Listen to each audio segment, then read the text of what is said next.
Man, listen, the New York Mets were much maligned during the offseason from their fans and the media alike with their lack of activity to fortify the squad after a fourth place NL East finish last year. However, they knew they would be better than most surmised, and they're showing that now, ranking in the top 12 in every pertinent offensive category. With that said, their biggest weakness is clearly the rotation.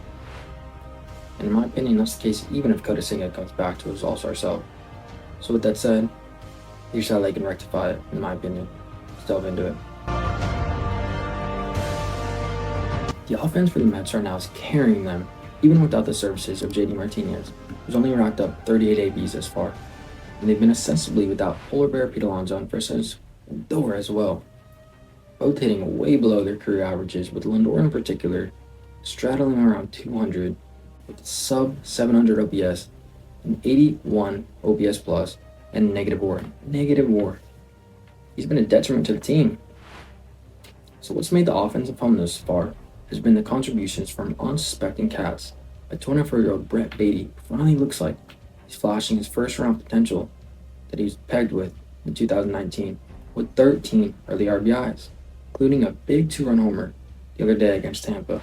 35-year-old outfielder Starlin Marte is having a renaissance himself with a 283 average while racking up 4 bombs and 7 bags. Tyrone Taylor has been a godsend in the outfield with 10 RBIs and an average over 300, OPS over 800. In totality, these ancillary pieces have carried the offense to 11th in runs and 9th in on-base percentage. Man, if New York, the extrapolation here, if New York can just get these big boys rolling, JD, Francisco Lindor, and Pete Alonso, they're going to have one of the most potent lineups in all of ball, not just the NL. And encompassing the bullpen, which is one of the best in the NL thus far, with Edwin Diaz racking up 22 strikeouts in 14 innings with a 2.63 ERA, only blowing 1 save. They yet again have one of the most potent bullpens in the NL. So the conclusion here is the biggest weakness is obviously the rotation, as I said in the outset. So what do? Listen, I understand most would think, hey, just get Senga back and that'll fix everything. But for me, man, they're still missing 2 to 3 arms, even with him pitching at an elite level.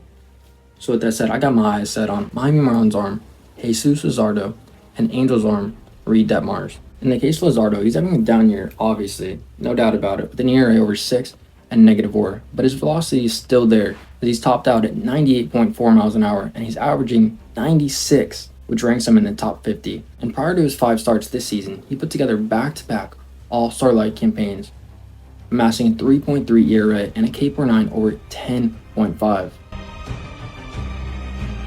In my opinion, he's clearly going to be one of the best arms on the market this coming summer. Now in the case of Reid, listen, my man is having an absolutely sensational start to the year, and it may be surprising for most, but the first-round pick is finally putting it together, as the 24-year-old has allowed a 3.1 ERA if you eradicate his May 4th start against the Guardians. Now I know you can't.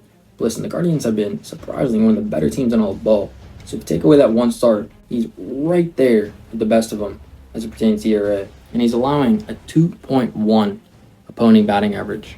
So in summation, man, if the Mets are serious about contending, and I have no reason to think they won't, if Steve Cohen has shot out a bazillion dollars this far, go out and supplement this team and plug your most obvious weakness, the rotation. What do y'all think? Thanks for watching as always, and peace out.